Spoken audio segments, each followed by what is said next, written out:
final de cuentas,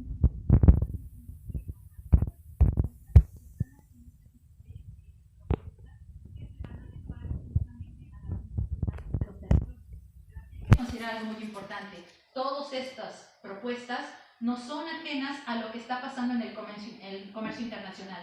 Están surgiendo compañías, se están diversificando las rutas comerciales, hay un mayor interés por los espacios, tanto naturales como sociales, para ver de qué manera se les puede explotar mejor o administrar mejor. Entonces, a final de cuentas, todas estas discusiones forman parte de un contexto global que se está dando en esta época. Y todas estas discusiones no escapan de las reestructuraciones científicas que se están llevando a cabo. No podemos separar las exploraciones, los viajes científicos, el naturalismo, de las cuestiones políticas y obviamente de las cuestiones comerciales. Incluso muchos de estos viajes van a ser financiados con fines, o bueno, por personas interesadas en los fines comerciales. Y aquí deberíamos de recordar qué discusiones hay en la época en torno a los espacios. En primer lugar, recordemos que en el siglo XVIII y desde la primera parte de la centuria va a estar muy asociada la geografía con la determinación de la figura de la Tierra. ¿Cómo mejorar las navegaciones si no se conocen los espacios que se van a recorrer? ¿Cómo mejorar los asentamientos portuarios si no se tiene certeza de sus características físicas, de sus dimensiones y de las distancias que los van a separar unos a otros? Por tanto, aquí la geografía, la astronomía van a estar ligadas justamente a estos fines mercantiles. La geografía, entonces, no es una ciencia o una disciplina que solamente entendía la confección de mapas o la ubicación de lugares en el espacio. Al final también tiene una función estratégica. Y en este momento se está viendo cuando desde el siglo XVII hay discusiones científicas, por ejemplo en Inglaterra y en Francia, que están hablando de la forma de la Tierra, de las dimensiones de la Tierra, de las distancias que separan la Tierra de la Luna, por ejemplo, y aquí es donde vamos a encontrar que estas discusiones científicas se dan en lugares ajenos a las universidades. Las academias científicas que se crearon en Londres y en París en 1660 y 1666 respectivamente, van a ser focos de discusión donde sobre todo se van a discutir las tesis newtonianas de la forma de la Tierra. Y estas discusiones, que insisto, también son geoestratégicas, política y económicamente, van a alcanzar también a los territorios hispánicos y se van a ver reflejados o se van a retomar a lo largo del siglo XVIII en el surgimiento también de instituciones que tienen que ver con las discusiones científicas, pero que en este caso, sobre todo en el caso de España, vamos a ver que muchas de ellas están ligadas también a las cuestiones navales. No perdamos de vista que para los Borbones era un objetivo principal reestructurar la armada. Insisto, porque no se puede tener un imperio ultramarino que no cuenta con una armada. Y aquí encontramos entonces que casi al nombramiento de Patiño, José Patiño, que es el ministro de Marina, que va a transformar las navegaciones en el mundo hispánico, vamos a encontrar que también surge el Colegio de Guardias Marinas. El Colegio de Guardias Marinas, que era el encargado de formar la oficialidad, que se va justamente a hacer cargo de todas estas estructuras navales del Imperio Hispánico. Surge posteriormente en Cádiz el Real Colegio de Cirugía. Esto tiene mucho que ver con lo que se dijo ayer. La medicina tradicional era de médicos que sobre todo eran muy teóricos. Entonces veían los astros, observaban, diagnosticaban, pero usualmente no manipulaban el cuerpo. Y en el siglo XVII vamos a empezar a ver que hay nuevos descubrimientos anatómicos. Uno de los más importantes es el de la circulación de la sangre. Y todo esto va a derivar en que sean los cirujanos las personas más aptas para hacerse cargo de la atención, sobre todo en casos urgentes, de los enfermos. En este caso los cirujanos eran más bien pragmáticos, manipulaban el cuerpo, pero ahora se les empiezan a dar conocimientos teóricos que van a tener los médicos. Así que están formando a un nuevo personal que va a estar en el frente justamente de todas estas transformaciones, porque la primera, el Real Colegio de Cirugía, el primero que surge, es justamente el que va ligado a las navegaciones. Y la idea era no perder tantos tripulantes o tantos oficiales de mar, cojos, tuertos o mancos, pero vivos y con conocimiento, que siguieran trabajando, ¿no? En cambio, con un médico pues, le ponían sangrías y pues le seguía dando escorbuto y no había mucho remedio para estos tripulantes, ¿no? Así que si se fijan, es una cuestión muy pragmática y muy militar, porque también hay que recordar que a lo largo del siglo XVIII se va a dar una militarización de la ciencia, sobre todo en el caso hispánico, que tuvo un lado bueno, esto lo han estudiado personas del CSIC, tuvo un lado bueno y un lado no tan bueno, que cuando está ligada a las cuestiones militares, las órdenes se cumplen y se tienen que llevar a cabo conforme las ordenanzas lo indican. El problema es que luego no evoluciona más, ¿no? Como evoluciona en otras instancias que no son militares, como había pasado en Inglaterra y en Francia. Bueno, derivado de estas instituciones, vemos que todos estos conocimientos se están discutiendo fuera de la universidad, es decir, están surgiendo también academias especiales para llevar a cabo las transformaciones de la Marina. Allí está el Real Observatorio, las escuelas de instrumentos, el depósito hidrográfico, y algo muy importante es integrar a los territorios de ultramar a estos procesos. La construcción naval, que muchas veces había quedado muy centrada en la metrópoli, al final de cuentas también tiene que extenderse a los territorios ultramarinos. Y aquí en realidad ya funcionaba. Hay muchas navegaciones en el mundo americano, hay mucha construcción naval, pero como no estaba bajo los estándares metropolitanos, muchas veces era despreciada, pero en realidad satisfacía las necesidades de aquellos territorios. Así que vemos que en este caso se amplían las políticas para vigilar y controlar mejor las construcciones navales que se hacen en otros espacios, y dos de los puntos relevantes y estratégicos en los que se va a prestar atención es en La Habana, que es la perla del Caribe, porque hay que recordar que de ahí es de donde se hace escala a partir de las flotas y las propias defensas del territorio caribeño, y por supuesto en este caso va a ser Guayaquil, que es el punto nodal entre la plata peruana y Panamá, que recuerden que esa es la ruta que se seguía para llegar justamente después, pasar por tierra hasta Portobelo y continuar con sus navegaciones hacia el Atlántico. Y en todas estas explicaciones o estas transformaciones va a estar ligada a la cartografía, estas nuevas mediciones que habíamos estado mencionando, la reestructuración de las matemáticas que están obviamente definiendo tanto las navegaciones, la construcción, la cartografía, y por supuesto ideas ilustradas y naturalismo, porque el naturalismo es, como también se dijo ayer, conocer las especies, los lugares, para explotarlos o usarlos de mejor forma y discutir en torno también a esta naturaleza o a estos entornos o a estos géneros. Por tanto, estas ideas ilustradas que se van a ir dando a lo largo del siglo XVIII y que tienen distintos niveles, ¿no?, de apreciación, y la gente no se pone de acuerdo en la ilustración hispánica, pero lo cierto fue que sí hubo discusiones que se insertaron en el contexto internacional. Vamos a encontrar entonces que hay características muy similares. Las academias, que son lugares de discusión, se pone mucha atención a la naturaleza del hombre y a las características del mundo físico y sus mediciones. En este caso, las matemáticas van a evolucionar y este sistema infinitesimal en el álgebra y la geometría repercuten en las mediciones del mundo, justamente, y en las discusiones que se están dando en la época.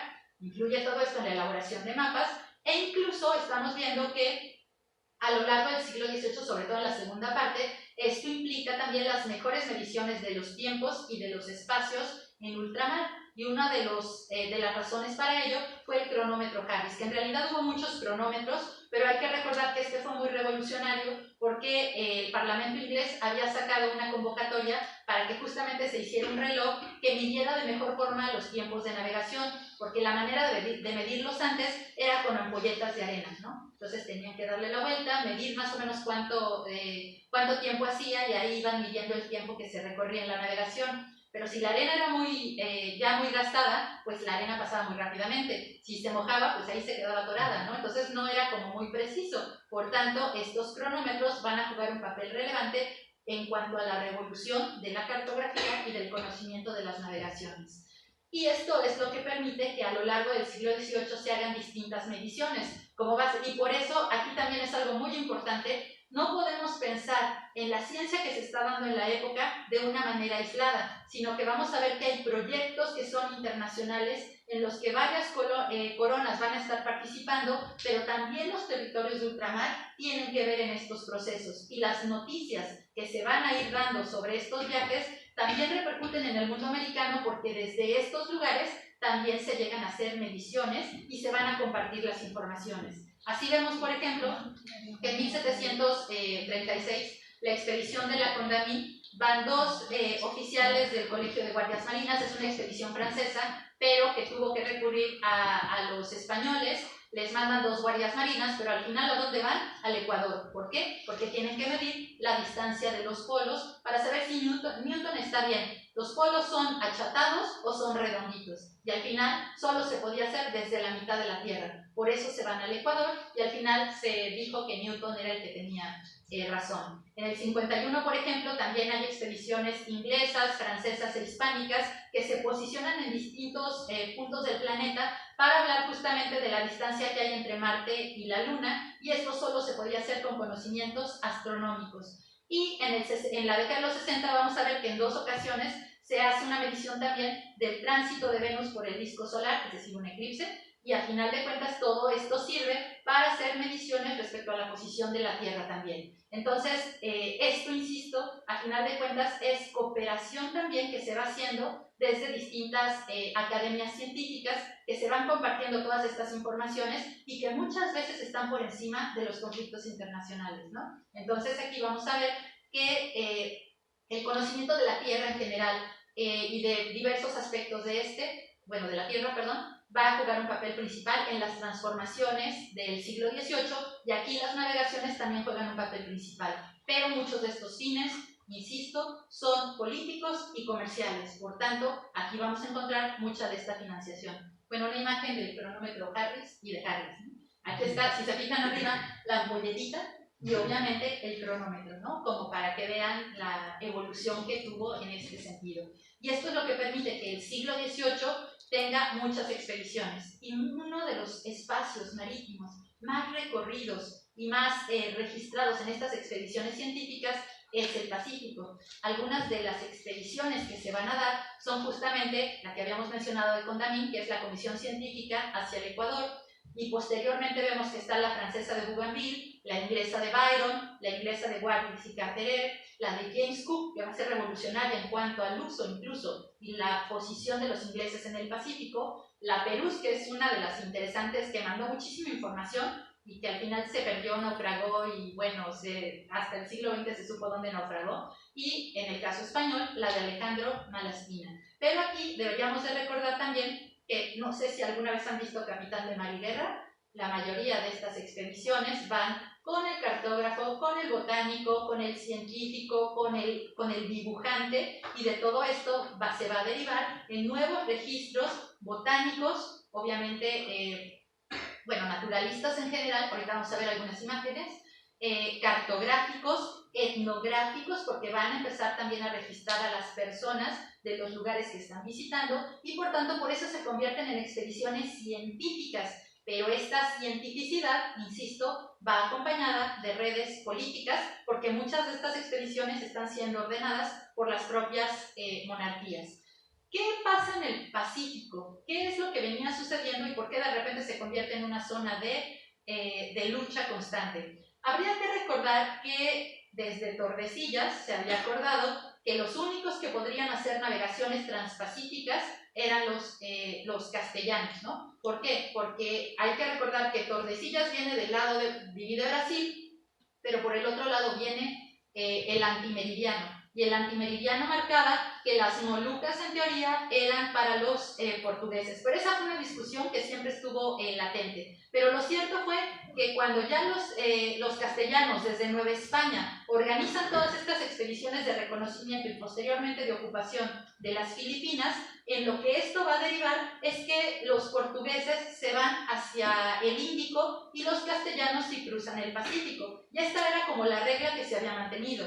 En el siglo XVII viene la guerra con los holandeses, posteriormente la paz de Westfalia, y en esta paz de Westfalia se acuerda que los holandeses se pueden quedar con Batavia, por ejemplo, con su comercio asiático, se pueden quedar con Curazao en el caso del Caribe, pero no pueden cruzar el Pacífico. Por tanto, esto es lo que lleva a que en el siglo XX Oscar Speight diga que el Pacífico es un lago español. No es que no hubiera presencia inglesa, holandesa o francesa en las costas de Asia, lo que pasa es que más bien no cruzaban hacia el lado americano. Y la paz de Utrecht también más o menos va a tener esa situación. No obstante, los ingleses desde el siglo XVII van a ser un dolor de cabeza. ¿Por qué? Porque en 1650 ellos toman, 1655 ellos capturan Jamaica. Y a partir de Jamaica comenzaron a organizar una serie de expediciones que van justamente con la idea de alcanzar el Pacífico, porque si logran posicionarse en el Pacífico, van a poder conectar el comercio que tienen en el Atlántico con el comercio que tienen en el Índico, porque ya para inicios del siglo XVII tienen comercio con Cantón, gracias a la negociación que habían establecido con los portugueses de Macao. Así que lo que estamos viendo es que desde fines del XVII los ingleses quieren posicionarse y van construyendo también un imaginario y un discurso de que, por ejemplo, la región de la Mosquitia, que sería justamente la parte centroamericana, no son aliados de los españoles, no son indígenas que sean tributarios, son autónomos, que de este tipo de poblaciones en realidad existen muchos en América en general, porque hay que recordar que la conquista no termina en el 16, sino que va a ser un proceso de avance constante y no todos los territorios van a quedar supeditados a las autoridades hispánicas. Así que la región de la Mosquitia es una de ellas y en teoría está negociando con los ingleses. En el discurso inglés, esto se convierte en una justificación de que nosotros somos aliados y por tanto ahí nos van a dejar pasar. Esto es algo que no va a suceder en este primer momento, pero por eso al final sí repercute y por eso recordemos que Belice, ya en la segunda parte del siglo XVIII, se convierte en un territorio inglés y por eso es un territorio de habla inglesa, ¿no? Pero este tipo de problemáticas en realidad se vienen construyendo desde tiempo atrás. Y este es un ejemplo. Desde el 55 que toman Jamaica comienzan las expediciones. En los 70, uno de los piratas más famosos, que es Morgan, va a capturar Portobelo y Panamá. Y a partir de aquí van a hacer distintas incursiones al Pacífico y obtienen muchos botines de las costas centroamericanas y de Perú. ¿Por qué Perú? Porque Perú es el principal productor de plata. Y esta plata viaja desde el Callao, que sería esta zona, viaja desde estas partes hasta Centroamérica y de ahí se pasa hacia el Atlántico. Entonces encontramos que ahí obtuvieron muchos botines y esto generó mucho interés para continuar con las navegaciones y en 1680 viene una ola de bucaneros, que serían piratas, aunque con un término distinto, que van a ir incursionando en el Pacífico. Y aquí vemos que todo esto lo van a ir registrando con cartografía. Este mapa, por ejemplo, es el mapa que acompaña el diario de navegación de William Dampier. William Dampier, que fue uno de los principales interesados, no solo en acceder al Pacífico, sino también capturar al galeón de Manila.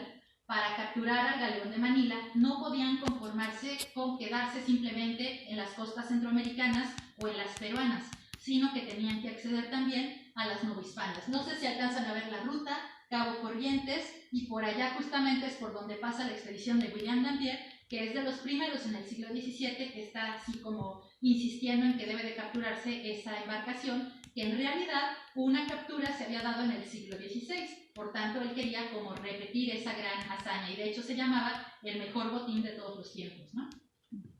Esto va a derivar entonces en cartografía. La cartografía es muy importante para entender los procesos de la espacialidad y de la apropiación justamente de estos espacios marítimos. Aquí, por ejemplo, vemos un mapa de Hermann Moll que en realidad está mostrando cómo se fue construyendo todas estas regiones donde los ingleses van a estar interesados en avanzar, que si se fijan es muy similar al de Dampier, pero van dando paulatinamente distintas informaciones del espacio. Y estas expediciones de 1680 tuvieron un botín súper importante que va a ser la captura de un derrotero peruano. Los peruanos eran buenos navegantes porque justamente tenían que viajar de Callao hacia todas las costas de Chile para obtener diversos abastecimientos, a las costas centroamericanas para llevar la plata, a Guayaquil, que era productor de cacao y constructor naval, y de cuando en cuando se colaban a la Nueva España, pese a que en el siglo XVII estaba prohibido el comercio.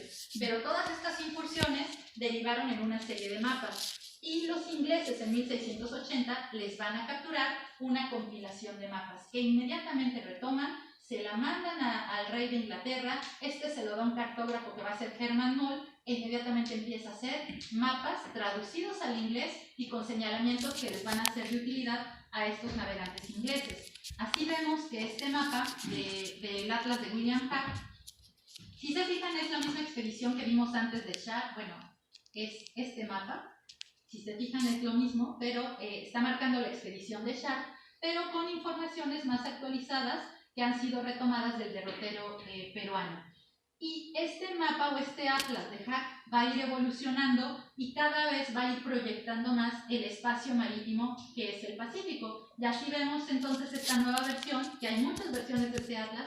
Esta nueva versión, si se fijan, ha ampliado, ¿no?, el conocimiento que se tiene hacia el Pacífico, y hay que recordar que cuando uno analiza mapas, lo que hay que ver es la parte central, porque la parte central es como lo que más se intenta mostrar. En este caso, es justamente esa apropiación que están teniendo del Pacífico, y paulatinamente estos mapas van a ir siendo escritos en inglés. Y las costas no se quedan atrás. Aquí tenemos, por ejemplo, distintos ejemplos de cómo se apropiaron de un discurso y un conocimiento geográfico de las costas. Aquí vemos Acapulco, y si se fijan, vienen retratados, que esto era algo de lo peruano, pero que se lo apropian los ingleses. Los perfiles costeros. Los perfiles costeros son una manera de reconocer el territorio donde se está, pero desde alta mar. Así que ver una montaña o ver un volcán humeante sirve para decir, estamos más o menos a esta altura, ¿no? Y obviamente saber dónde hay ríos, dónde hay playas, dónde no hay poblaciones o dónde sí hay para hacer contrabandos. Todo esto jugaba un papel importante en este tipo de fuentes. Este es uno de los primeros de los atlas de Hack. Bueno, este es de Basil Ringrose, pero vean ustedes Acapulco y vean que está el puertecito, el pueblito y el puerto de Marqués por allá, que por cierto servía para hacer algunos contrabandos. Acapulco obviamente está en la Nueva España. Aquí está la siguiente versión, que vemos más o menos los mismos elementos, y la siguiente versión, a blanco y negro si quieren, pero que tiene los mismos elementos, ¿no?, en ese sentido. Bueno, un acercamiento para que vean además cómo está en inglés y vean cómo dice China Ships Channel, ¿no? Porque obviamente se están apropiando de ese conocimiento para explicarlo a otros navegantes, y si el objetivo es capturar el galeón de Manila, pues hay que saber por dónde viaja este, ¿no? Huatulco no se queda atrás. Huatulco es en las costas de Oaxaca, y hay que recordar que era un puerto que en el siglo XVI tenía construcción naval y servía para las navegaciones con el virreinato peruano, pero que por los ataques ingleses del XVI va a ser semiabandonado. No obstante sigue funcionando, y la prueba es que aquí lo están registrando. Aquí tenemos las bahías de Huatulco y las bahías de Huatulco, ¿no? O sea, los elementos geográficos que siguen jugando un papel principal. Por tanto, vemos que los ingleses estaban muy interesados en este avance hacia el Pacífico. En eso llega la Guerra de Sucesión, y quienes van a entrar en el Pacífico van a ser los franceses, y los franceses como aliados empiezan a utilizar tierra de fuego y van a cruzar. Se ve muy malito pero vean ustedes todas las líneas que están llegando hacia Sudamérica, cómo están alcanzando las costas de Chile y de Perú,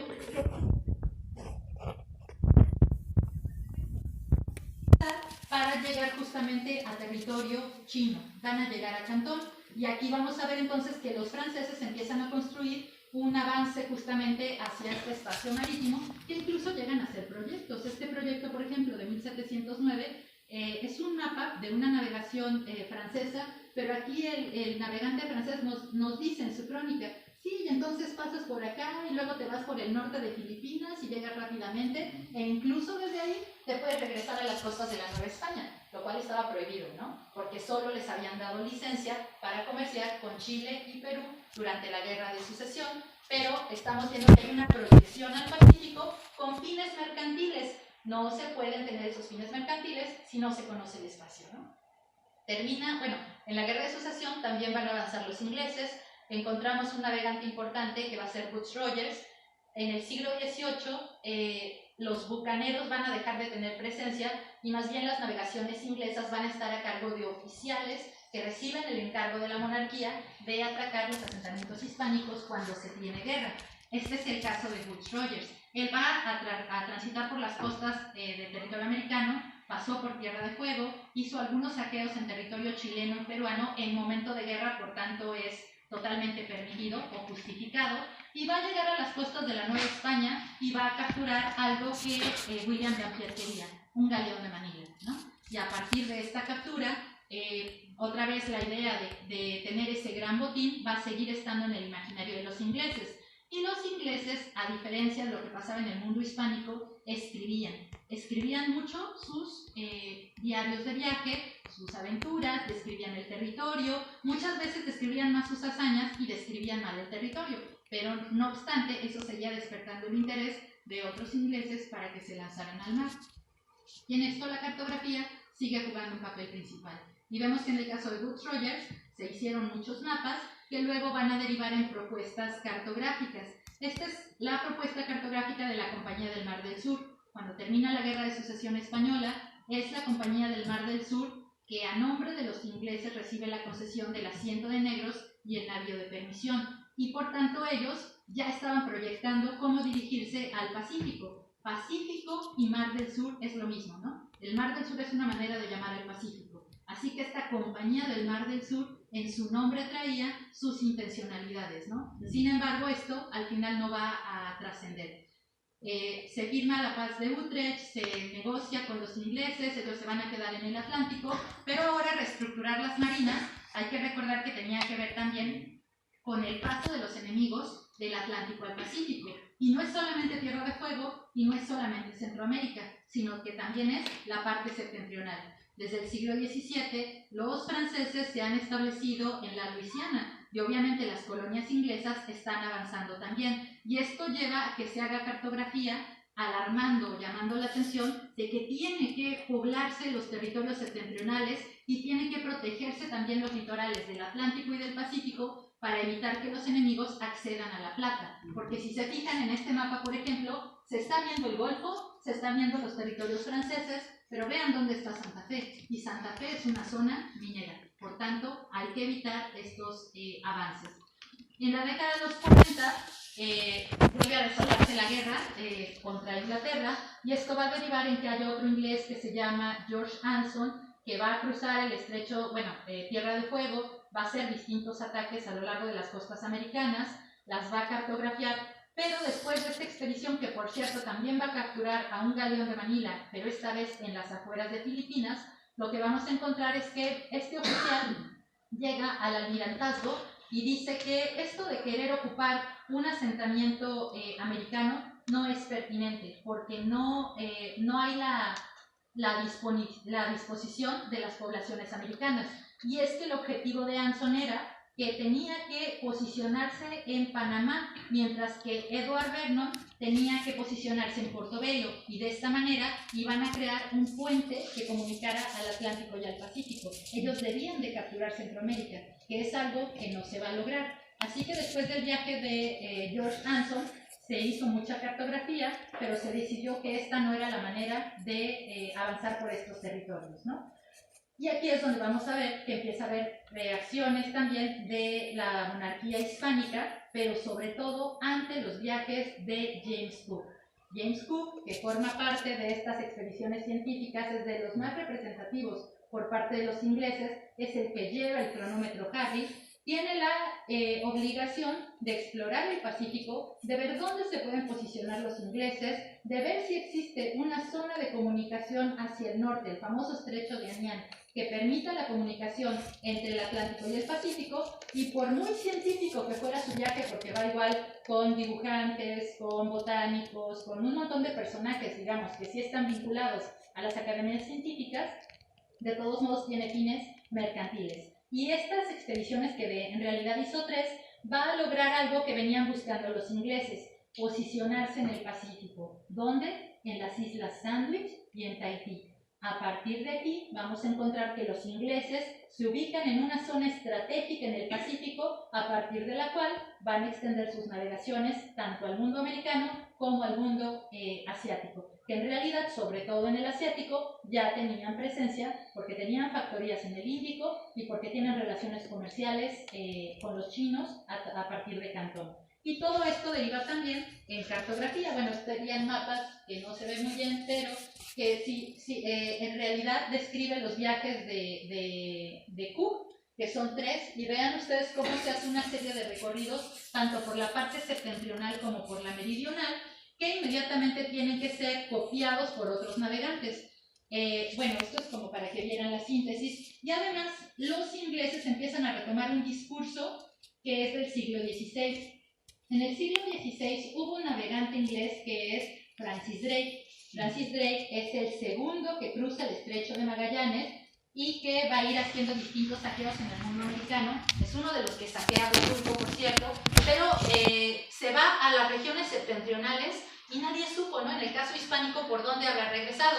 Regresó por la ruta portuguesa, ¿no? Pero él, cuando regresa a Inglaterra, hace un bautismo cartográfico de la parte del norte de América y la bautiza como Nueva Albión. Así existe en la cartografía inglesa, pero no en la hispánica, porque España decía que todas esas regiones septentrionales por donde pasaba el galeón de Manila, pues eran españolas, ¿no? Y los ingleses, a partir del siglo XVIII, retoman ese viaje de Drake y empiezan a mostrar en su cartografía esto, no sé si ven que dice la Nueva Albión, ¿no? Porque justamente aquí están peleando que a ellos les corresponde la parte septentrional. Y comienzan a hacer sus proyectos. Por ejemplo, este proyecto del Capitán Colnet, sus proyecciones hacia el Pacífico van a ser muy importantes porque resulta que a lo largo del 18 se fueron extendiendo las actividades balleneras, por ejemplo, pero para usar o para cazar ballenas hay que utilizar algún espacio. ¿Qué espacio puede ser? Los espacios insulares. ¿Por qué? Porque los españoles ni los usan, sobre todo los americanos. Pues hay que ir, reconocerlos, posicionarse. Hay un montón de tortugas que se pueden comer y hay un montón de focas que también se pueden utilizar y por tanto se va a crear también una cartografía. Si se fijan aquí lo que marqué justamente son los viajes que va a hacer Colnet, pero que al final de cuentas no va a prosperar.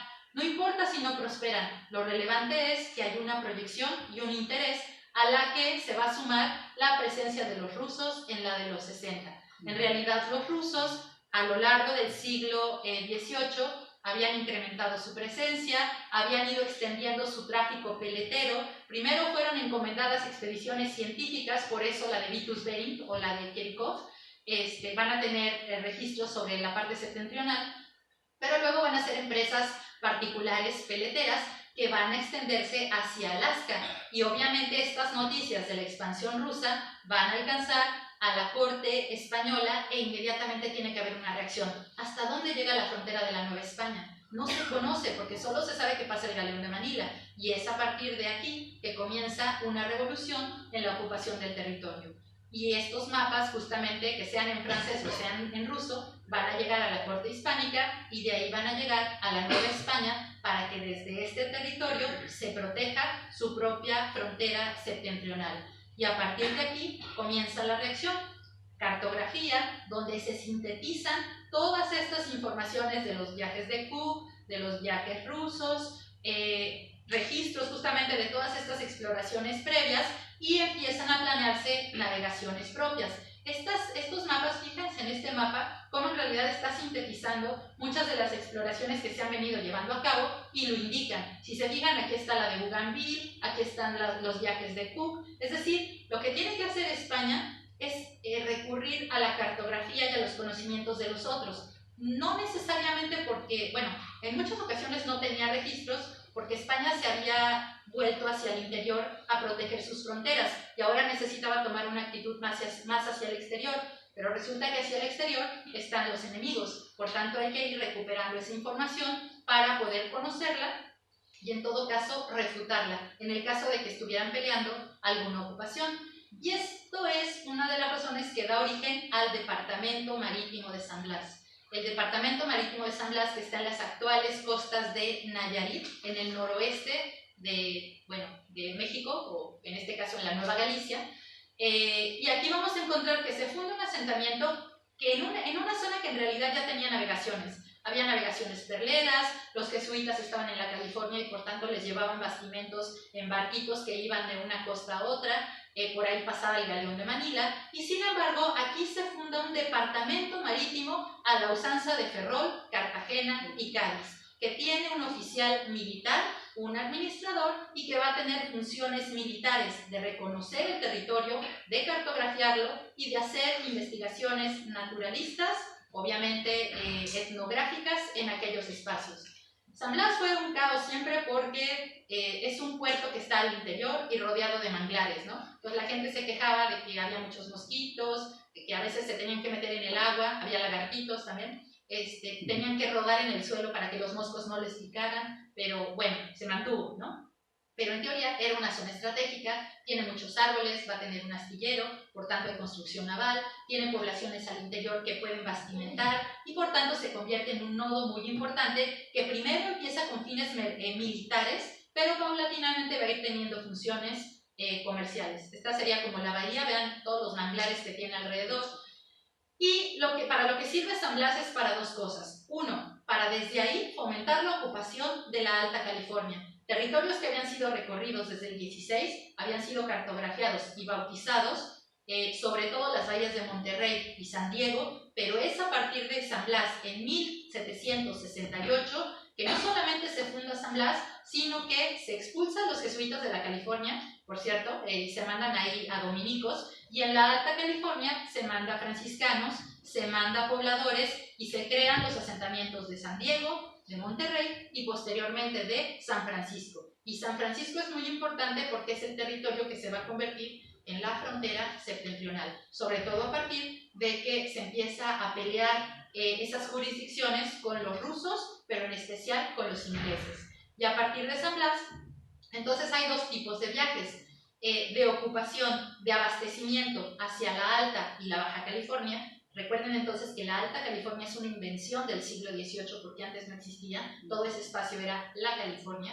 Y todas estas expediciones que se están recorriendo van a ir alcanzando paulatinamente el territorio de Alaska e incluso las Aleutianas. ¿Por qué? Porque tienen que ver hasta dónde han llegado los rusos. Todo esto deriva en cartografía hecha desde la Nueva España y discutida por oficiales que están en la Nueva España, que están mandando informes a la metrópoli, que están dialogando también con los navegantes de Filipinas e incluso con Malaspina. Porque cuando llega Malaspina en los 90s a la Nueva España, se lleva un montón de cartografía que ya se viene haciendo en el territorio de la Nueva España.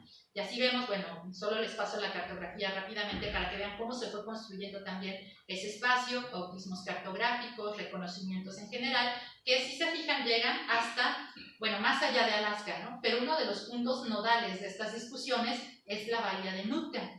La bahía de Nootka es lo que actualmente sería la isla de Vancouver, porque ahí habían estado los rusos, se posicionan los ingleses y por tanto los españoles dicen que ellos también. En la década de los 90 ahí ponen cañoncitos, debe de haber una ocupación, no debe de haber presencia inglesa o francesa y lo van a nombrar un bautismo cartográfico que va a ser San Lorenzo de Nootka, ¿no? Sin embargo, es un asentamiento que nunca prosperó porque estaba demasiado alejado del territorio novohispano. Pero lo que estamos viendo entonces son todas estas discusiones y cartografía que se hace de todas estas regiones, ¿no? Aquí vemos, por ejemplo, uno de los posibles establecimientos rusos justamente en esta región. Todo esto deriva en cartografía de la Nueva España. Aquí tenemos el mapa de Alzate, y ahí está, que sintetiza. Aquí vemos la Nueva España y la frontera septentrional hasta donde se ha construido. Vean que está la frontera tanto del Atlántico como del Pacífico. Obviamente están las distintas poblaciones, pero en el caso septentrional, sobre todo hay algo que nos deja ver Alzate. Alzate es uno de los académicos que va a ver en la Nueva España, de las élites culturales, que esto es como muy importante porque no podemos pensar que todas estas discusiones científicas se concentran en las metrópolis, sino que al final se construyen a partir de distintos espacios académicos que va a haber a lo largo de distintos territorios. Y aquí lo está diciendo Alzate, que al final de cuentas este mapa deriva de las exploraciones que se están haciendo desde San Blas y que están recorriendo tal y tal y tal, ¿no? Por tanto, los mapas en realidad recuerden que también son síntesis informativas del conocimiento geográfico, estratégico, político que hay en estos momentos. San Blas además también va a tener la función de revisar los mapas y los registros que hay en distintos espacios. Por ejemplo, el puerto de Acapulco, hacerle nuevas mediciones, y aquí es donde vemos a los dibujantes, ¿no? También juegan un papel relevante en la construcción o en la visualización de estos espacios. Aquí vemos al puerto de Acapulco visto desde arriba y al puerto de Acapulco visto desde el mar, ¿no? Que estas son de la expedición de Malaspina, pero va a haber muchas imágenes que se van a llevar a cabo. Y además, no solamente hay que ver la costa y los puertos, hay que ver los espacios marítimos, en este caso, las islas, porque resulta que las islas, así como había dicho Colner, no tenían presencia hispánica y por tanto los enemigos de España la iban a usar. Por tanto, hay que ir, recorrerlas, ver cómo se les puede vigilar para que no se asienten los españoles, digo, los ingleses. Aquí vemos, por ejemplo, las Islas Marías, que están frente a las costas de Nayarit, la isla de la Pasión, que también era española, aunque ahora es francesa. se revisan las navegaciones interamericanas, las cuales a partir de 1774 se reabren, porque no hay mejor manera de estorbar a los enemigos que con barquitos españoles que estén ahí transitando, ¿no? Entonces hay que permitir el comercio, porque esta era la mejor protección con la que se podía contar. E incluso surgen proyectos transoceánicos, por ejemplo que en realidad nunca funcionó, pero marcaba una ruta hacia la región septentrional que hiciera escala en Panamá, saltándose Acapulco, por ejemplo. No va a funcionar, pero nos está dando registro de esos proyectos que se siguen dando a lo largo del siglo XVIII. Vean aquí cómo la propuesta es que los galeones vayan y regresen por la parte septentrional. Y en el caso de la Nueva España, que paren en San Blas y que de San Blas se vayan a Panamá sin cruzar Acapulco, porque Acapulco tenía mucho contrabando y esa era como la típica discusión, pero a final de cuentas son proyectos que se siguen discutiendo en torno al espacio marítimo. Y es importante mencionar que esta no es una discusión del mundo americano, también es del mundo asiático. A la par que se está expandiendo la frontera hispánica del lado americano, también se intenta expandir la frontera del lado filipino. Por eso las islas septentrionales de Filipinas, como son las Babuyanes y son las Batanes, comienza también un proyecto de conquista durante la segunda parte del siglo XVIII. Porque la mejor manera de proteger los espacios hispánicos es extendiendo los espacios marítimos. Bueno, islas, ¿no? Estas serían las Batanes vistas desde el perfil, y esto es lo que lleva a que haya expediciones que vayan a zonas de lo más recóndito que los españoles habían dejado de hacer, sobre todo a lo largo del siglo XVII, que empiecen a hacer registros cartográficos, etnográficos, grabados de las poblaciones que van visitando. Y en todos estos viajes, la botánica, como ayer se dijo, juega un papel principal, porque es encontrar plantas, rebautizarlas, muchas llevan nombres ya conocidos, muchos de ellos, por ejemplo, en el Valle de México, y con la expedición de SC lo vamos a ver, que ya existían en nombre mexicano, o sea, en náhuatl, pero les van a ir poniendo nombres en latín, o van a ir redescubriendo muchas plantas, sus propiedades, y muchas de ellas van a servir para cuestiones no solamente económicas, sino también médicas. Y aquí volvemos al tema de las farmacopeas. Muchas veces las dosis que se necesitan de estas plantas, hechas, además los medicamentos hechas por cirujanos, o más bien por instrucciones de los cirujanos, pero deben de ser hechas por los boticarios, se van a insertar también en conocimientos científicos, en las navegaciones y no solamente en el ámbito terrestre y urbano. Así que lo que vemos es que las navegaciones, las exploraciones están vinculadas a fines económicos, comerciales, políticos, aunque obviamente sus fines científicos justifican muchos de estos avances. Estos avances se van a dar a lo largo, sobre todo del siglo XVIII, en realidad vienen derivando de la centuria anterior, pero no podemos perder de vista, bueno, el Pacífico es uno de los más explorados, pero no podemos perder de vista que en realidad estas expediciones fueron un diálogo o un pretexto para hacer discusiones desde distintos posicionamientos geográficos que al final van a insertarse, digamos, en las discusiones de las academias científicas. Muchos de estos conocimientos terminaron en Madrid. El Museo Naval tiene todas o buena parte de los reconocimientos geográficos, cartográficos, etnográficos que se hicieron en el mundo americano en la parte septentrional. Pero obviamente muchos de estos registros están partiendo y se cuenta con información en los propios territorios de ultramar. Por tanto, el diálogo aquí y la idea de que la ciencia se fue difundiendo en distintos espacios no hay que perderla de vista, ¿no? Hasta aquí sería mi presentación. Muchas gracias.